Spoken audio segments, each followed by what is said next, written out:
Sobiyan lakkoofsi biyya kanaa populationin warri nama statistiksii warri nama lakkaa'u lakkoofsa namaa keessa jirta. Biyya lakkoofsa namaa keessa namni lakkoofsa namaa keessa hin jirre yoo baddes yoo galaanni nyaates yoo qurxummiidhaaf kan dabataates yoo addunyaan guutuun ergatee nurraa buufee Suudiin fooqii nurraa ijaarratuun ijaarratee Yamanillee biyya sinuun ijaarrattee caatii sinu goomaasifattee Jibuutiin hamma kiiloo siitti nu ergattee quuftee Rabbi isinitti agarsiisu. Sumaaleen illee biyya taate akkanuma jedhaadha. Sumaaleen illee biyya taate biyya takkaa takkitti aangooftee ta'e biyya takkaa mootumtee hin beekne eegaluu dhalanne kanuma dhageenyu Ziyaad Barree booda Saafi kan Mahadii booda biyyuma godaansa nuti agarru buqqa'uu agarru walajjeessu agarru feestaalii tokko irratti namni ja'a walajjeessuu isaa taariika BBC'n gabaasa. Biyyi sun illee dhaqaalee ta'ee hojii hojjechiifattee bahe. Haa ta'u namni silaatu wal qabaate biyya ta'e illee yoo fedhe asitti kabajaa hin qabduufi achitti kabajaa dhabdakaa. Eenyusis kabaja fakkeenyaaf yeroo ammaa kana keessa wannan kana jedhuuf Paakistaanis baqataadha hidhaa jira. Baangaaliin Baangilaadeeshiniidhaa jirti biyya sana. Isaan keenya har'aa waa'ee jireenya Suudi Arabiyaa keessaaf hiikoo amma argame kana akkasumas doolaara miliyoona 10 yookiin qarshii biliyoona 10 Shaarukaaf gandi Abu Feestaal maalitti hojjechuu deeman cundurriyoo Taayyee Dongoraan akkamitti afaan baasee borsaa hodhatee maallaqa kana fudhachuuf eegaa jira waan waliin ilaallu ta'a rakkoo ilmaan Oromoo Suudi Arabiyaa keessatti qophiin keenya eegalee jira.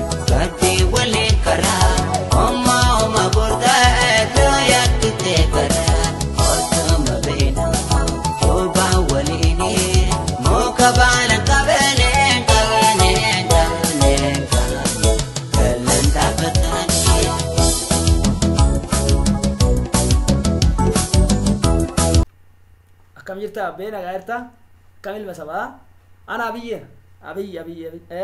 muucha ministeeraati muumicha ministeeraa ayyee maal si gargaaru jaalo ay baacaa dabalee faallee ari'ee ambaasaadar godhee bakka tokko banaa godhee jira naannoo Oromiyaa bulchuu feetamoo eessa feetamoo Biraanuu Juullaa hari'u maayettee eenyu sii kenne bilbila marroo beektaa eessaa buute marroonisuma dirooniin adamsaa jirtu kanami saba jalatti ajjeefte jechuun mo'achuunis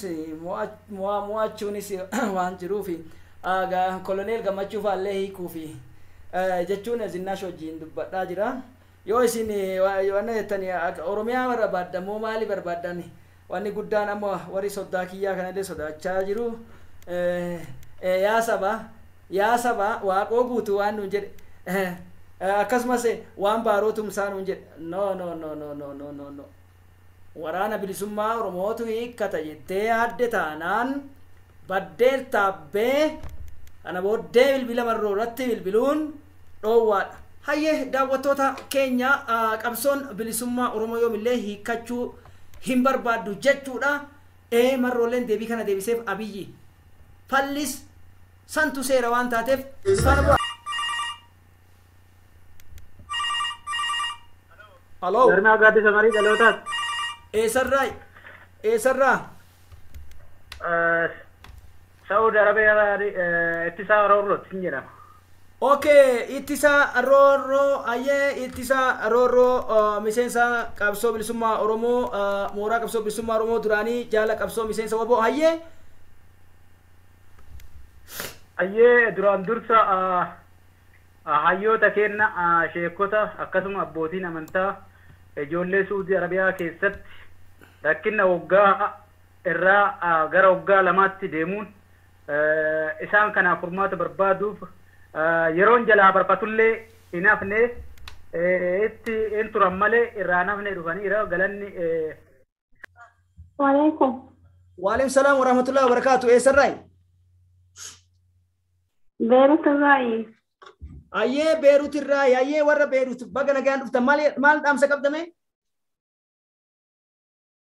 ijoollee Saudi Arabiyaa rakkoo fi dararaa isiin keessa jirtu kana yoo baatee jettee kamaraatee jira haadha ilmi jalaa du'eetu jira ija boo'insaatiin harka duwwaa akka biyyatti hin gallee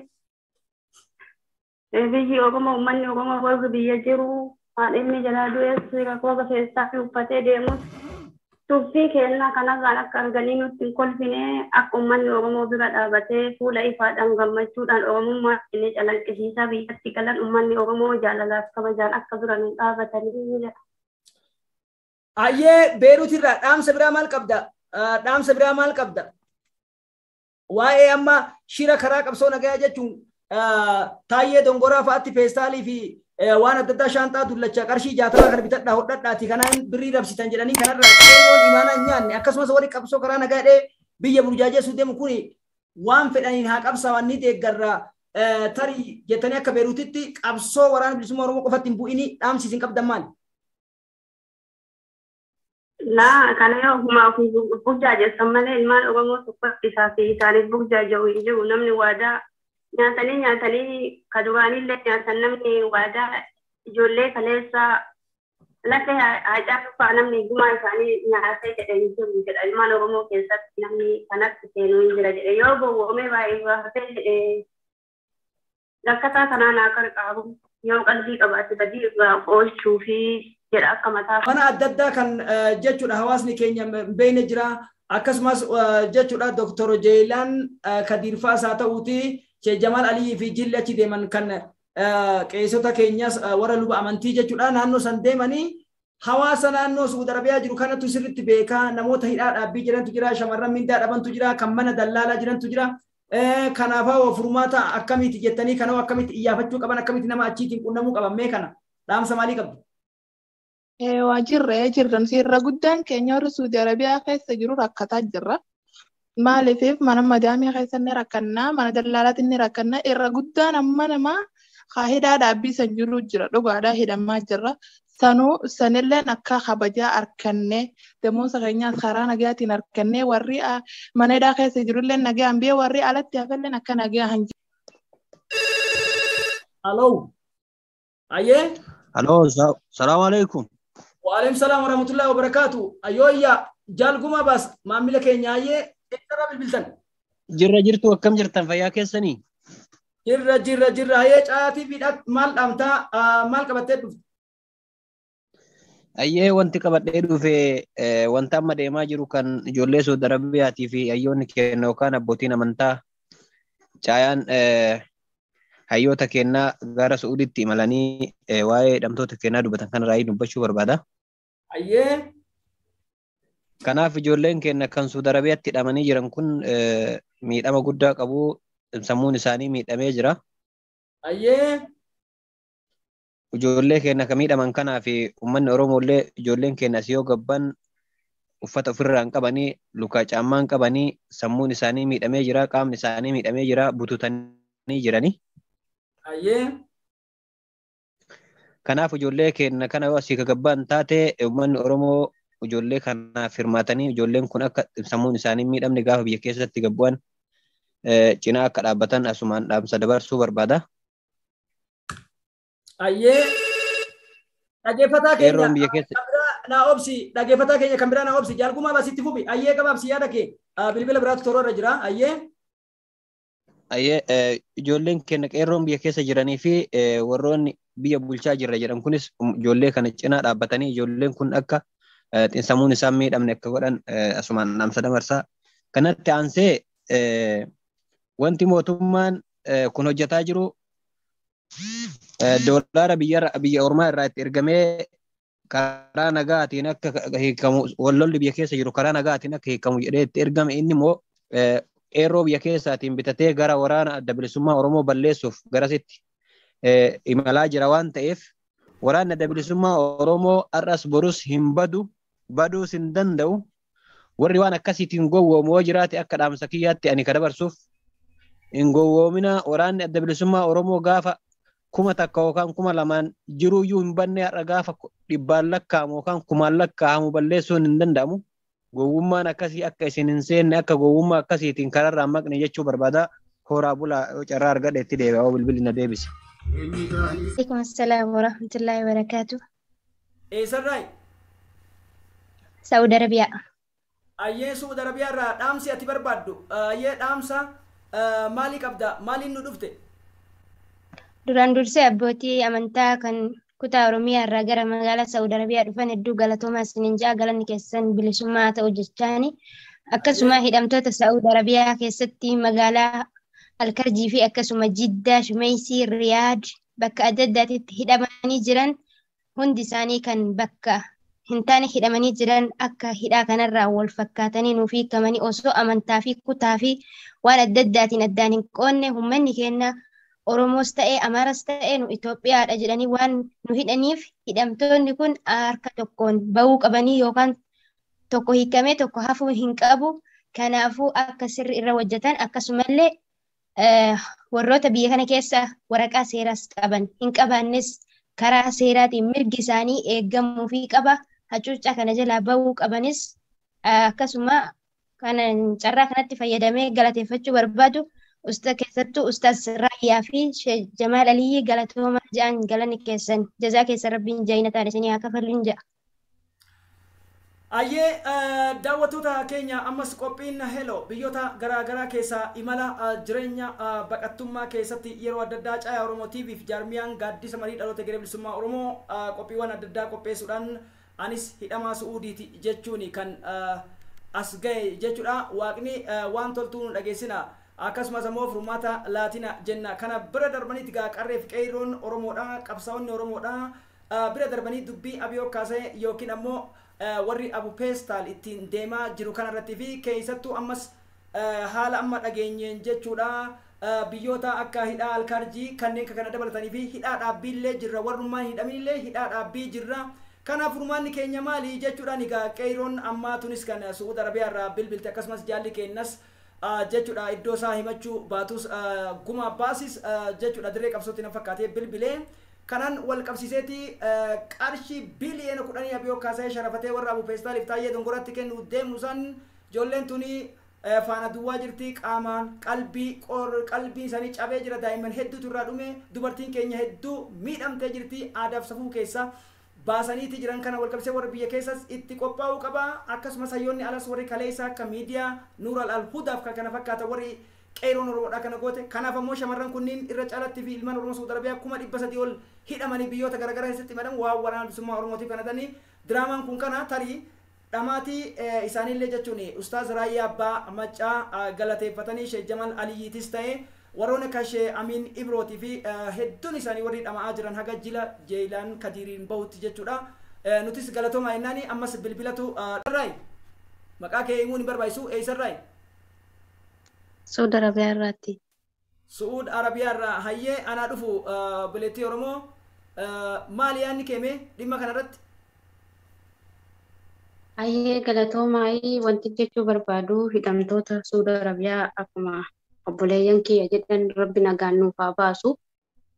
Nuti har'as kaleessasi rabbuma keenya yoo abdanne malee mootummaan gabroonfataa kana abdannee abdii irran keenyu garuu immoo ustaazota keenya warra hidhamtoota keenya Saawud Arabiyaatiif sagalee ta'an Ustaaz Raayyaa hangafee cufa isaaniiyyuu galatoomaa jedhaani. Hidhamtoota keenya Saawud Arabiyaa keessa jiran har'as rakkattaa jiranii haati keenyaa fi kanaadha nuu taatuu fi obboleessa nuu ta'u hedduu achi keessatti hidhamne waan ta'eef ammas kana mootummaa kan abdannee taa'u osoo hin taane uummanni biyya keessa jirtan haati qeerroo fi abbaan qeerroo akka har'allee sagalee nuu taatan jedha galatoomaa. Ayyeme obboleettii teenya asuma waa si gaafadha. Fakkeenyaaf wargandi Abu Peestal jechuudha sababa waliigaltee nagayaatiin bilbila kee osoo hin cufne warri taayee dongoraa faa shaanxaa hodhisiifataa jiranii shira ittiin dalaguuf jechuudha. Taayeen illee shaanxaa hodhadhu jedheeni jira. Abu Peestal illee naannoo Amaaraa keessatti warra gartee faallaa kennetee Peestal hodhadhu asitti illee kana gootee jirte. Qeerroon Oromoodha. Ifa ejjannoon isaa maal ta'uu qaba? Tokko maallaqaya rakkoo osoo ummanni walloo beela'u wallagga ufuma irratti guban kana maallaqa kana wanni Ameerikaan ittiin nu bituu deemtuun maalii fi kana immoo qeerroon imaanaa akka nyaanne takka yoo dhuguma Oromoo biraa balbalti ta'uu isaa cufamtee jirti Shaarukaa hin dhagahamaa miti Mr. Shaarukaan cufamtee jirti balballi isaati yoo balbala ta'uu barra binetti hin cufamin ka jedhu taate aduu galgalaa tanan maallaqa kana dhiiroo yoo ummata beelay baalee keessatti arsii keessatti onoota oromiyaa wallagga haala itti jiru beeyta walloo keessa adda miidhaa addaa qabdi ni beeyta ummata kana achi qoode hiwayyuu shira ittiin dalagaan tun isa milkeessitti maal jettaa meeqa yeroo oromootiin gabaamatti. Ayyee galatooma mootummaan gabroonfataa yookaan Ekiraam Minilikii kun qeerroo diinagdee kanaan qeerroo bitamuurra wallahi du'uu ishee isa sana wayya gadi baatee du'uu wayya. Garuu immoo mootummaan kun har'a qarshiidhaan qeerroo hin bita yoo jedhe inni gowwaadha. Qeerroo yeroo har'aan bitamtuu fi garuu immoo haa ta'u birrii yookiin diinagdee biyya ormaatii kadhate kana namichi gabroonfataan kun osoo ittiin saba keenya dhumataa jiru beellaanis nu fixaa jira. Dararaa hedduu uummata keenya irraan gahaa jira. Kanaafuu mootummaan kun sillaatuu baruma baraan kadhata waan ta'eef waggaa 3 gidduutti nama hedduu xarageera kadhaas biyya hedduu kadhatee ishee kana yoo milkaa'e ishee milkaa'e kanaan haadha keenya balaa taa'e. Kuweet irraayi ayyee naa obsi obboleettii tiyya naa obsi ati itti fufi yaada kee xumuradhu bilbilatu gidduudhaan seenee ayyee itti fufi ati yaada kee xumuradhu bilbila warri bilbila onlaayinii gubbaa jirtan ayyee naa obsaa warri kuweetii itti aanaa jechuu barbaade warra kuweetiifiin carraa kennaa warra kuweetii itti aanaa bakka hundaa wal faana fudhannee deemna. Ayyee fufi Suudi Arabiyaarra xumuradhu. Kanaafuu mootummaa gabroonfataadhaan obboleeyyan keenya Suudi Arabiyaa keessaa kophee malee galaniif akka inni qarshii kana jaraaf fi maatii isaanii ittiin fayyadu. Hello, salaam alaikum warahmatullahi wabarakatuh. Wa alaikum salaam warahmatullahi wabarakatuh. Eessarraa? Suudirraa. Ayyee Suudirraa caa Oromoo TV'f maal yaada kennatamee dhimma kanarratti ijoolleen kun yooma rabbiin waaqni taasisinna hin ooltu ijoolleen tun duwwaa jirti waan daa'ima ana hin hoosifattu qabdu haati isaanii siree irratti rifaatuu isaaniitiif jecha waa meeqa taatee jirti akkasumas hattuu fi shiftan warri shaarukaa Muhammad Bilsaan maanfaallee saamanii jiran dirri isaanii irra jiru meeqatu obboleettiin irraa chitu meeqatu obboleessi irraa du'e kanaaf jecha warri biyya keessa abbootiin qabeenyaa maal gochuu qaban warri biyya alaa hoo diiyaaspooraa maal gochuu qaba ijoolleen tun akka duwwaa kan gallemee obboleettii xiyyachumaan dhaamsa kee. Ayyee wanni dhaammatu barbaadu anillee ijoolleen tun mana hidhaa keessatti uffanni irraa dhume mataan isaanii dhayame kamaraatee achi keessa jira ka huccuun irraa dhumtee achi keessa jira feestaala akkuma arganitti uffatanii achi keessatti jiraataa jiranii rabbiin furmaata ustaazota tananuu sababii yoo godheetiniin gadi baatu taate bakka jirtan hundatti alan jedhina ka biyya keessa warra abbaa qabeenyaan jedhina ijoollee tana bira nuu dhaabbadhaati satrii itti qabaa isiniin jedha wanni an dhaamadhu warri alallee ka biyya keessallee abbaan qabeenyallee ka mootummaa jedhee achirra taa'ee mallaqa kana maqaa uummata oromootiin guuratu kunillee akka nuu gargaaru gaafanna akka nuu gargaaranii ijoollee tana ka mataan dhayame akka dhibame akka nuu badaadan barbaanna ka qullaa gadi bu'e akka itti nuu sattaran barbaanna kana gaafanna ustaazota ta'e namoota biyyarraa dhufteetiniini bakka kana dhufteen galatoomaa isiniin jenna galatoomaa galanni keessan bilisummaa haa ta'u jazaan keessan jaannata haa ta'u jennaani galatoomaa jedhaani. Ayyee eessarraayi? Suudi Arabiyaa irraayi. Yaada keessan itti fufa? Yaadni ani qabu tokko ustaazonni keenya warroonni rakkataaf bakka bu'ee miidhamaa ofiitiif bakka bu'ee asumaan rabbiin jazaa teessan rabbiin gubbanatti addunyaa irratti barakaa fi ani asirraa deemanillee jannata alfirdoosi rabbi isin kennu jedhaani. Tole. Asumatti aan Suudaanii hidhamtoonni teena hidhamtoonni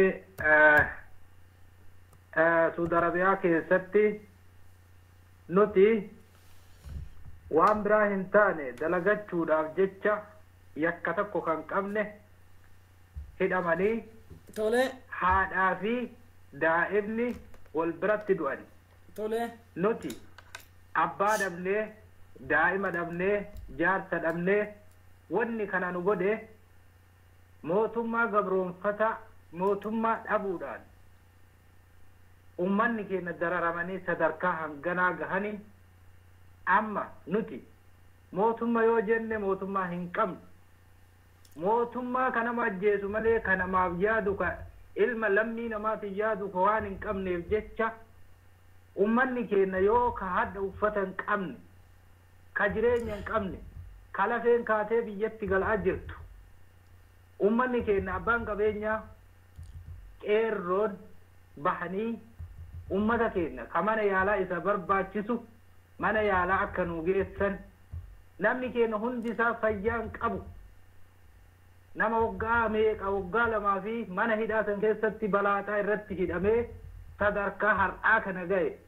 kuni akka bahee waan qabaniin akka bira nuu dhaabatan asumaan gaafadhaa lammaffaa qeerroo biyyaatiif kan hidhaamu qeerroon mootummaa gabroonfataan birrii si afoo qabee yoo kasibitu taate homaa ati oromummaan foon fayyaddu siin jedha qeerroo oromootiif dhaama jechuudha kanaaf mootummaanis yookaan mootummaadhaan ummata bulcha kan jedhu yoo ta'e akka waan addunyaan isa kennite saniin ummata keenya bira akka dhaabatu asumaan gaafadhaa galatoomaa isin jedhu.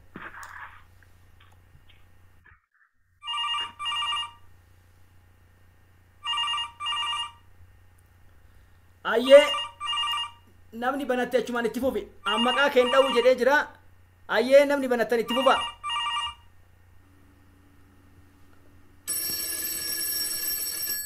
Ayyee bilbila biraatu dhufaa jira. Namni banatte irraa itti fufa maqaa keessaniin dha'uu jedhee jira. warahmatullahi wabarakatuh. Halo. Assalamualaikum warahmatullahi wabarakatuh. Waalaikumsalam warahmatullahi wabarakatuh. Eessarraa? Saudi Arabiyaa irraa.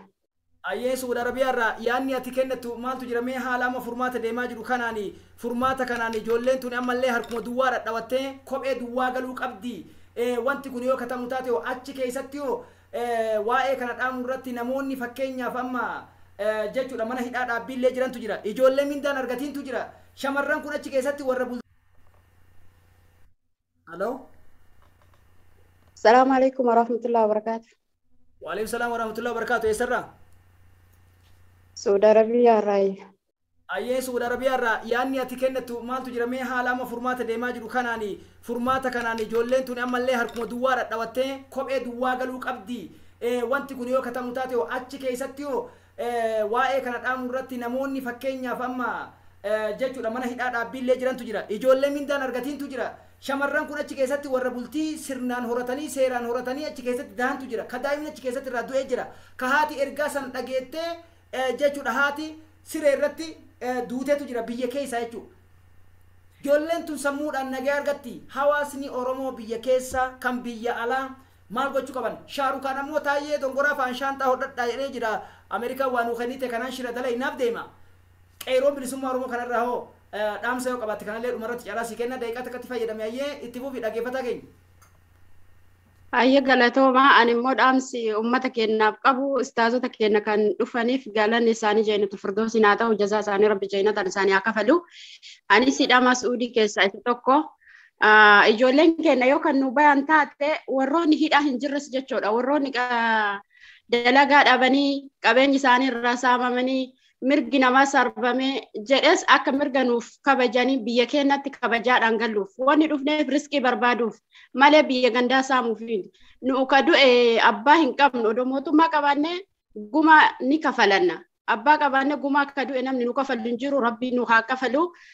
Kanaaf immoo ummata keenya ka keessa ka biyya alaatiif ka biyya ala keessa jiraniini ijoollee keenya kan asii qullaa gadi bu'an kan uffanni irraa dhumatee fayyaan qaamni isaanii irraa dhumatee akka bira dhaabatanii kabajaan isaan gaafadhaan hundiiniyyuu akka bira dhaabannu ijoollee tana hamilee isaanii akka hin dhayamne akka jabeessinu akka Oromoon waliif birmataa isaaniif birmannuun jedha.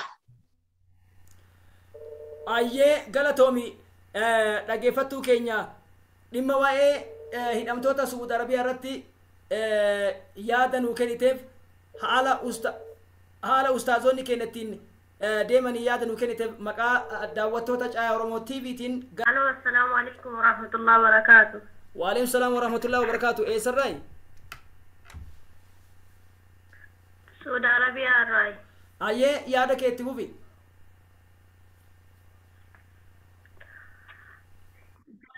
irratti alhamdulillahi rabbil aalamiin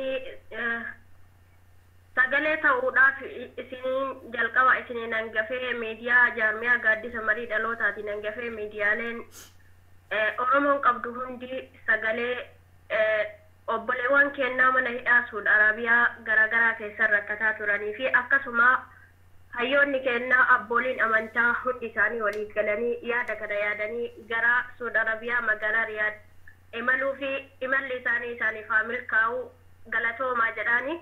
Ayyee. Asirratti ammoo gajjabeessee waliin dhaabmadhu hidhaan kan beekamu magaalaa guddittii Riyaadii Jiddaa Makkaa kana qofa osoo hin taane Biishaa Alkarji Faayif Naajiraan fi akkasuma Tabuuk bakkeen baay'inaan hin beekamne sagaleen isaaniitu hin dhagamne bakkeen baay'ee asirraa Riyaad irraayis fagoo taatee magaalaa Biishaa fi akkasuma Albahaa jedhamtu magaalaa garaagaraa fagootu jira. Kanaaf ergaa hidhatanii bahanii osoo tokko keessaa nu jalaanatiin kan du'aan dhabnes baay'eedha. Kan fayyaa isaaniis dhabanii jedhan baay'eedha. Osoo nambisin hunda isaaniitu akka sochii nu godhanii fi akkasumallee kan hafanillee warroota hidhaman saniin qixaadha maaliif jennaaniin kabaja hin qabnu tuffatamnee jirra waan ta'eefi isaasillee furmaata bal'aa akka nu godhanii biyya kana qofa osoo hin taane biyyoota garaagaraa keessatti biyya hunda keessa facaanee rakkataa jirra rakkoo kanaaf furmaata akka nu godhan jedhan irra guddaa ammootu warri biyya keessaa fi biyya alaa akkasuma abbootiin qabeenyaa fi abbootiin amantaa hundi ijoolleen tun ijoollee qorsamuun qalbiin isaanii cabe waan ta'aniif deeggarsa cimaatu isaan barbaachisaa deeggarsa isaanii simannaa ho'aadhaan fayyaa gama fayyaatiin bakkeen mijataa fi haalli mijataan tokko godhamee fi akka kabajaadhaan simatamanii biyyattillee wal'aansi yaalaas wal'aansi waa hundaatu godhamu asumaan itti dhaammadha kan xumura ammoo nuti kan kabaja dhabnee fi biyya keenya irratti abbaa biyyummaa ta'uu dhabuutu biyya keessaa fi biyya namaattis nu dhiqqeesse. Waraanni adda bilisummaa Oromoo wabii keenya wabii saba Oromoof Oromiyaati sabaaf sablammiiti waan ta'eef. Namni tokkolleen akka isaanitti hin buune asumaaniin dhaamsa kiyyaan dabarfadhaa qeerroo fi qarree biyya keessa jiraniif maallaqna yeroo kanatti namichi rakkataan kadhataan osoo qabnu dhabaa nu godhee nu godhachiise kun guura ittiin bituuf ta'e tokko akka hin bitamne akka lamaa fi sadiin gowwoomne jedhaanii galatooma. Haloo.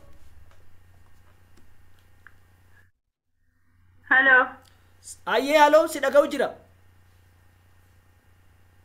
Salaamu alaikum. Waalaikum salaam wa rahmatullahi wa barakaatu ta'ala. Eessarraa? Dubaay irraa. Ayyee Dubaay irraa hayyee yooyya warri Dubaayis baga dhuftan maal qabda qophii keenya irratti mee caayaa Oromoo TVtiif maal dhaamsa dabarsita? Dhaamsi ijoollee Saudi Arabiyaa dabarsu. Ayyee Uummata Oromooti. Ayyee itti fufi. Uummata keenya kan Saudi Arabiyaatti kiisiidhaan qorra keessa waggaa 2 waggaa 3 taa'ee duwwaa biyya ofiitti galaa jiruuf. Tole. Furmaata mootummaa birrii fudhateeti uummata Oromoo waraanaa fi birrii kenneefi gara diinaa ergaaru sanii walitti qabee uummata keenya akka harka duwwaa biyya galeeti booda miidhamni rakkoo irra hin geenyeef akka furmaataadhaaniif. Ayyee. Biyya hunda keessatti Oromoon rakkataa jira jechuudha. Eessatti Saudi Arabiyaa Dubaay urgee barattu ilmaan Oromoo diqqaannee jirra urgee barat saree taaneetiin nu tuffatanii akka hin tuffatamneef furmaata akkanuudhaan uummanni Oromoo jal'isuu hin qabu. Galatoomi obboleettii teenya yaada nu kennite baay'ee xumuratte. Hayi xumuradhe. Haloo. Hala. Assalamu alaikum. Waalaikum salaam wa rahmatullahi wa barakatuh. Ndagamu. Dhagama eessarraa? Assalamu alaikum. Dubaay irraa. Dubaay irraa hayyee. Dubaay irraa. Itti fufi.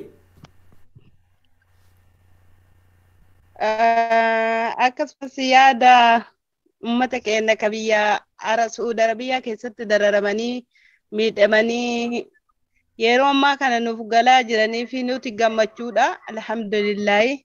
Akkasumas ammoo ka galateeffachuu barbaannu ustaazan keenya kan biyyarraa deemanii dhaqanii isaan kana furmaata nuu laataniifis galatoomaa jedha. Gara kaaniin ammoo inshaallah warroota ka fayyaa dhabee achitti galillee ka uffata maleellee galillee nuti ilmaan Oromoo akka gargaarsaan bira dhaabbatanii uummanni keenyas nutis bakkuma jirrutti akka gargaarsaan uummata keenya bira dhaabbannu hawwii guddaa walii qabna isin jedha. Nu hundi keenya baga gammaddanii kanatti aansuun ammoo ilmaan Oromoo biyya ormaa keessatti. Dhaggeeffattuu keenya mee warri Dubaay shiraa biyoo kaasee taayee dongoraa faanii shaantaa hodhee fi shimalis cunduraa fi warra bupeestar wajjin shira ittiin dalagadhee maallaqa warri gandi Ameerikaa irraa kadhate jamooma kadhate isaan qamadii bitaati beelaa nama raabsaadhan kana qeeroon bitanii takka qabsoo karaa nagaa jedhanii waan adda addaa godhanii waboo sakaaluu deeman kana dhaamsa qabdanii mee ijoollee Dubaayitti mee itti muuf dhaamsa keessumaan. Furmaata argatuu isaaniitiif baay'ee gammada. Akkasuma ustaazota keenyallee achumaan baay'ee galatoomaa jedhaani. Tole. Achumaan aansemmuutiyyuu isaan baay'ee darareen guddaan irra argamee jira. Uummanni baay'ee miidhamee jira. Baay'ee dhibamanii jiranii kanaaf jiraatanii fi uummanni Oromoo akka waliigalaatitti karaa kamiiyyuu warroonni waa qaban qarqaaruu qabanii dadhisuun qabanii ijoolleen kun baay'ee miidhamanii jiranii. Mataan sirriin dalanii jira harki isaanii ciccitee baay'ee garaa nama nyaatanii kunuu ka argame rabbi nagaan nu haa galchuu. Obboleetti warri Kuwait maal jedhamee waan taayee dongoraa fa'aaf shaantaa dullacha hodhadha waan ittiin birrii isinii qoodu shira qeerroon ittiin hubittan jedhanii tana kafa jechuu qopheessaa jiran qeerroon bilisummaa Oromoo irbuu nyaata tokko kan lammataa yaaduma amma kennatti kanarratti warri biyya keessas ifaa miti warri biyya alaatis ijoollee tan akkamitti utubuu qaba ijoollee tan akkamitti miila duwwaa qaaniidhaan nutti galuu qabani alagaa keessatti kanarratti maal qophaa'uu qabna galuu qabani bakkuma kamirraayyuu Oromoo kamiyyuu taatanii uummanni Oromoo hundinuu jechuu qaban haqa qabanii ijoollee tana qarqaaranii ka dhukkube kanallee yaalanii bakka karaa hundaanuu akka yaadatti haa qarqaaramtu ijoolleen tun baay'ee miidhamtee qorri ka isaanii ta'e aduun ka isaanii ta'e beelan miidhamanii baay'ee cinqamanii cinqaada ajaa'ibaa wayii keessa jiranii kanaaf immootu uummata Oromoo qarqaaraa jedhaan akka yaada sammuu kiyya keessatti akkasuma immootu jechuun.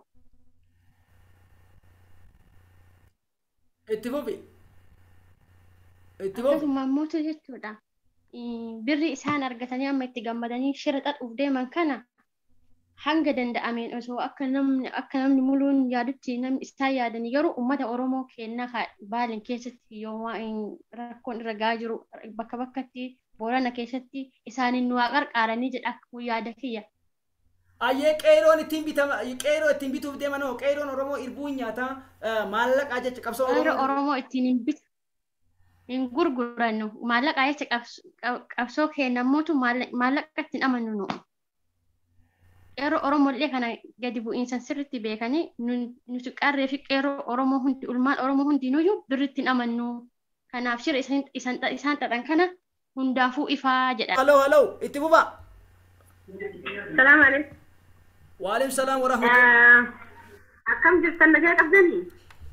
Jirra yoo yaa jennee jirra.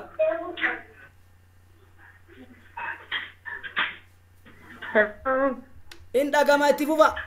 Itti fufaa jenne.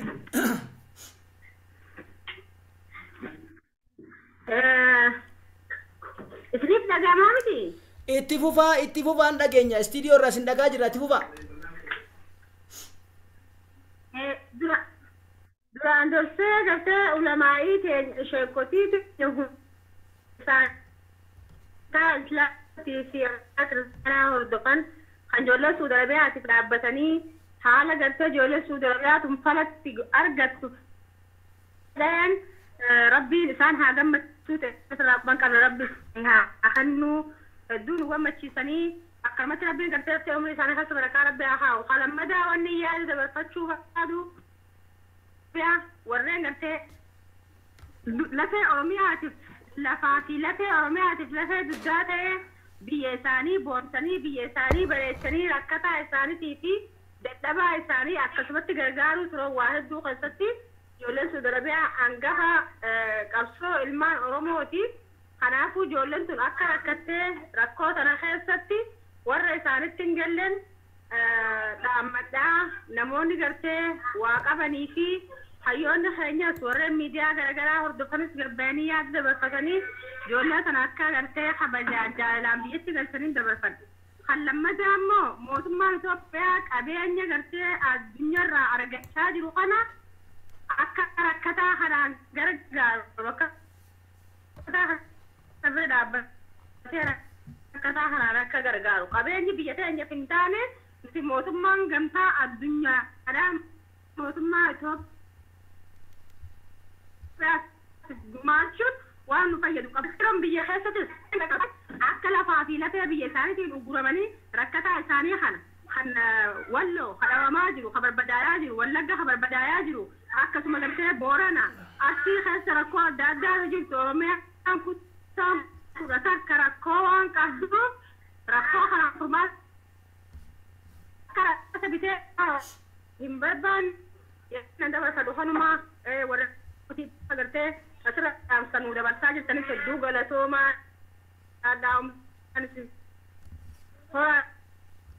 Ora deebi eenyu? Salaam alaikum. Waalaikum salaam wa rahmatullahi wa barakatuh. Eessarraay?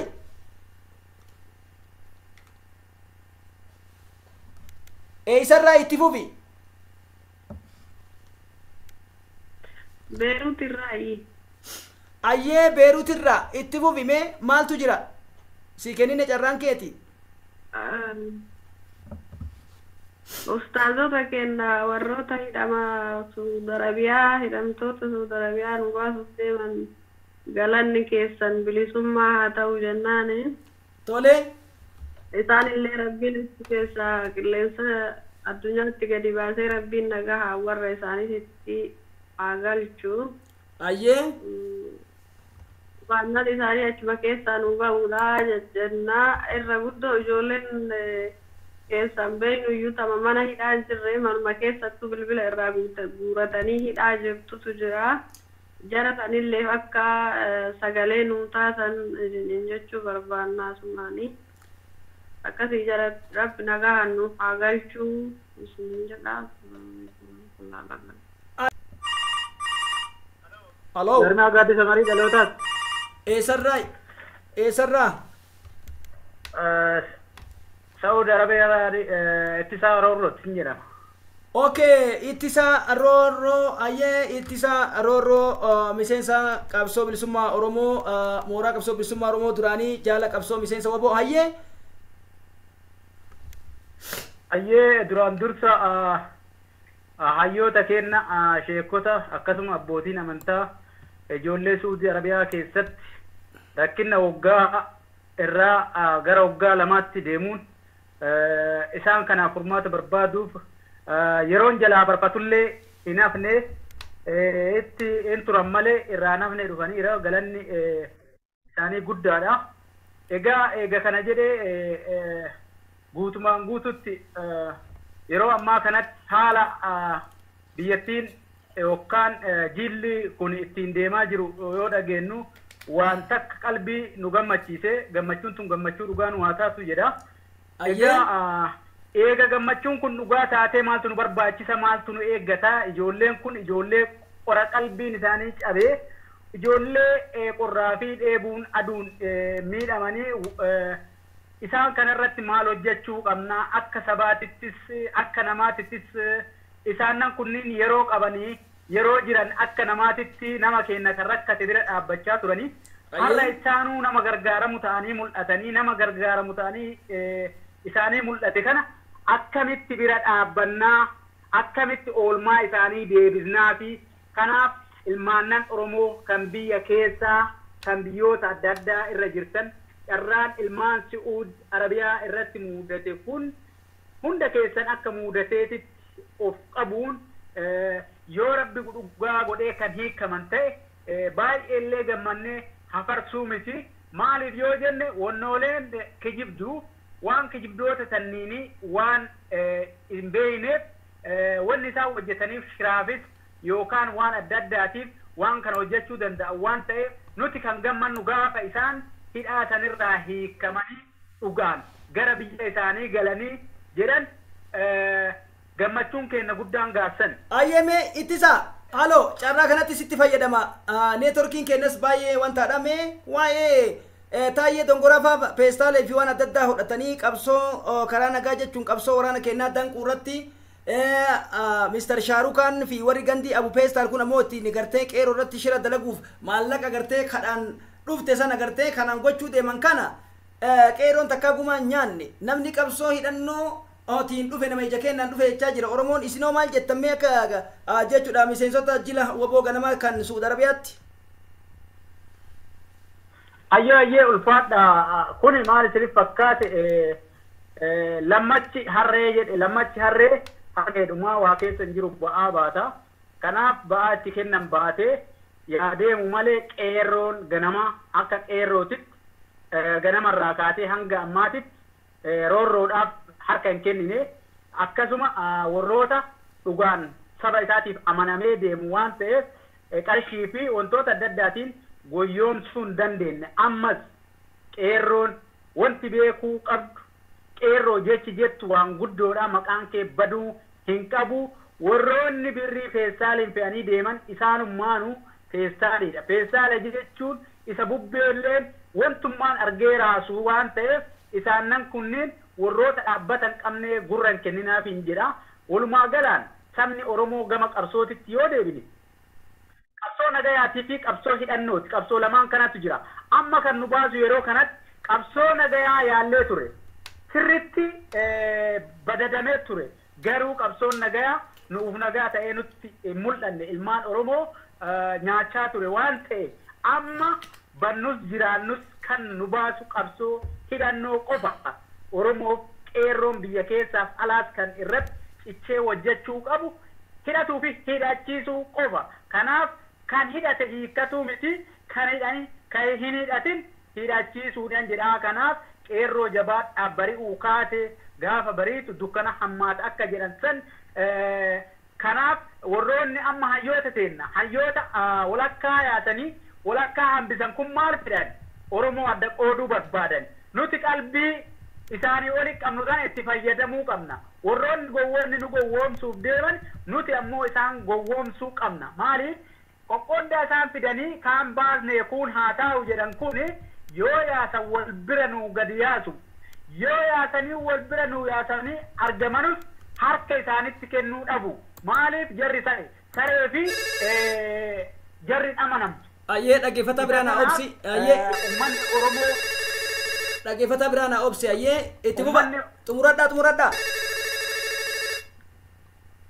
dhaggeeffataa keenya jaallattisaa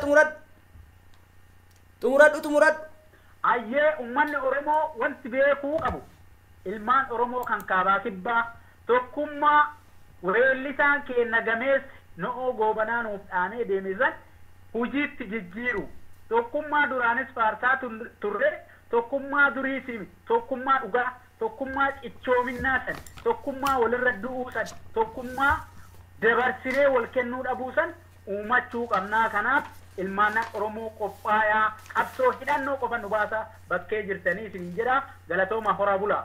Ayyee jaal ittisaa roorroo maqaa daawwattoota caayaa Oromoo TV miidiyaa jaarmiyaa gaaddisa marii dhaloota egereemsummaa Oromootiin horii bulii deebanii yaada bal'aa fi ifaa akkasumas immoo waan ta'uudha qabu dubbatee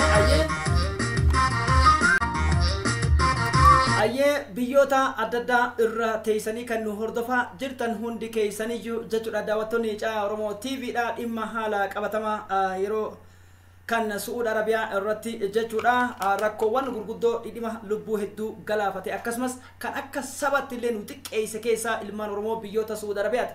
Haa ta'u waa'ee Suudi Arabiyaa ol ka'iinsaaf haa jennu malee sagantaan keenya itti dhufu imala jireenyaa keessatti waa'ee rakkoo baqattoota Yaman Sana'aaf Adan keessatti akkasumas ammoo rakkoowwan bu'aa bahii Joordaanii fi Beeruut keessatti maaltu deemaa ture kanaafoo hojiin dippiloomaasii akkamiitu hojjetama hamma jiran sagalee walii ta'an eega biyyoo uffatan biyyoo walirraa kana godhaman jiru Gama biraatiin Caayaa Oromoo TV'n qophiiwwan itti aanu keessatti wanti dhaddacha heeraatiin wal qabsiisnee fudhannu dallaaltota eejensii adda addaa keessa jiran kan mootummaa wajjitti siiqa hojjetan nafxanyoota abbummaan 400 eenyufa akka ta'e maqaa isaanii hunda Caayaa Oromoo TV'n qoratee harkaa qaba jechuudha. Kana keessa ilmaan Oromoochi keessatti obboleettii isaa biyyaan batti gurguratanii mindaa dhooggachiisanii reeffisii illee galin meeqatu jira. Dallaaltonni eejensii kana keessatti hojjetaa turtan hundi uf qopheessituu jechuu garri itti baatan hin jiru. Isa lammataa kana qofa osoo hin taane beenyaan ilmaan keenya biyyoota adda addaa keessatti dhumaa turanii eenyuun nyaachaa ture kanas abbaa argannee jira. Taayyee Dongoraatii fi Diinaa Muftii qophaa'e. Atis of qopheessi namni wal bira dabru hin jiru jechuudha. Kitaabni laaqanii kitaaba biraa nuti hin dubbisan hin jiru. Warri eejensii keessa jirtan ammas gama biraatiin biyyoota 12 jechuudha liigiin Arabaa yookiin Arab Emireetiniin biyyoota 12 irratti kan uggura kaa'ee banee jira. Kaanuu hiikkannee nuu galaa jechaanii jirra kan garasitti isinii dhufu hin jiru. Yoo maraataan deeme immoo haa deemu isin eeyyamne maraataa waamadha. Kan maraachitan ammoo yeroon itti nama taanee saba taanee isin gaafannu ni jira. Caayaa Oromoo TV irraa ergawwan bilbilaa keenya biyyoota Suudi Arabiyaa irraa warri Beeruut akkasumas ammoo Kuweetii fi Dubaay irraa adda durummaan nuu kennitan galanni keessan bilisummaa ta'u jedha. Somaaliilaand irraa bilbila yaallee turre nuun danda'amne akkasumas Kaayiroo irraa jechuudha. Qabsooytuun ganama miseensi waboo ganama nuu kennite jirti dhaamsa bilbila isiis keessummeessee sinee jirra. Jaalitisaa Rooroo Suudi Arabiyaa irraa miseensa waboo duraanii keessummeessineeti jirra. Hedduu galatooma galanni keessan bilisummaa haa ta'u jaal obsaa walabummaa dabalateetiin qarreef qeeroon jaal falmattuu sabaa dirree qabsoo irraa nu kennitan hundi keessaniyyuu sagantaa keenya toorri bilbila keenya kana fakkaata jechuudha. Warreenni jechuudha toora bilbilaa isin jala saayinee milkooytanis galatooma kanneen milkaa'inis yeroo itti aanutti saba gaarii waan gaarii nu haa taasisu. Dhaamsa keessan kana toora YouTube chaanaalitiin walii qoqqoodaa walii rabsa aadaa walii rabsu aadaa waan fi guddifachuu aadaa sagalee fi hawaasa keessatti dhageessisuu. Intalli Oromoo maal dalagaa jirti? Intalli tiyya gurbaan kiyya maal dalagaa jira? Qabsoorra jira sagalee uummata kiyya ta'aa jira je'u irratti jechuudha.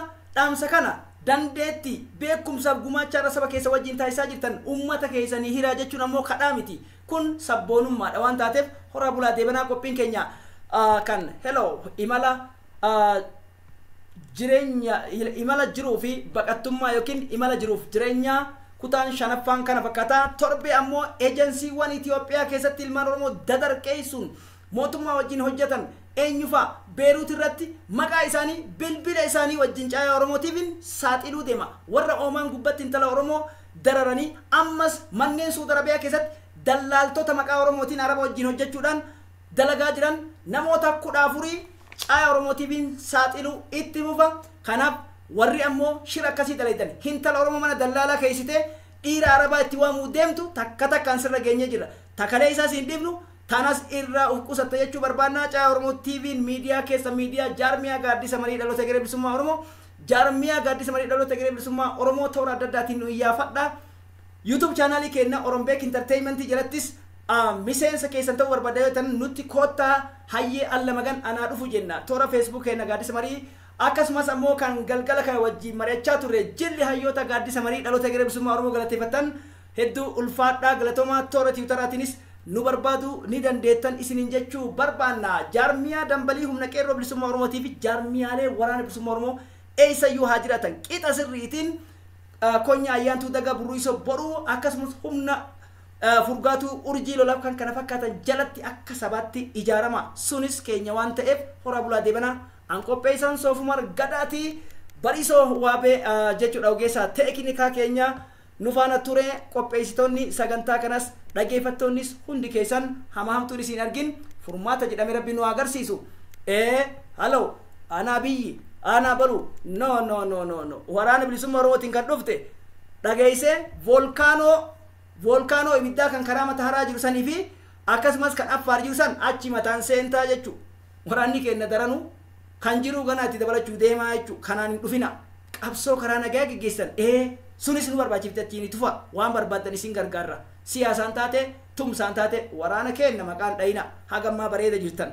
Shaaruka feetu zinnaa shinillee aangoorraa buusi namni si dhagahu hin jiru. Sallaallee biraa walii taana nagaan naa bulaa isin jechuu barbaada ummanni oromoo hundi keessan qophaa rabbiin umrii isin haa dheerisu horaa bulaa deebanaa naasirraa xumuradheen jira.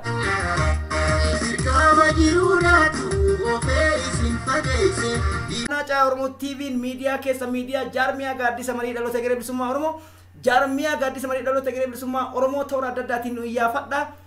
YouTube chaanaalii keenya Orombeek Entertainment jalattis miseensa keessan ta'uu barbaadan nutti koottaa hayyee alla magan anaa dhufu jenna. Toora Facebook keenya gaaddisa marii akkasumas ammoo kan galgala kana wajjin mari'achaa turre jilli hayyoota gaaddisa marii dhaloota garee bilisummaa Oromoo galateeffatan hedduu ulfaadhaa galatoomaa toora tiwutaraatiinis nu barbaadu ni dandeettan isinin jechuu barbaanna. Jaarmiyaa dambalii humna qeerroo bilisummaa Oromootii fi jaarmiyaalee waraana bilisummaa Oromoo eessayyuu haa jiraatan qixa sirriitiin konya ayyaantuu daga burruisoo boruu akkasumas humna furgaatuu urjii lolaaf kan kana fakkaatan jalatti akka sabaatti ijaarama sunis keenya waan ta'eef horaa bulaa deebanaa an qopheessan soofumar gadaatii bariisoo waabee jechuudha ogeessaa teeknikaa keenya nu faana ture qopheessitoonni sagantaa kanas dhageeffattoonnis hundi keessan hamaa hamtuun isin argin furmaata jedhame rabbi nu agarsiisu.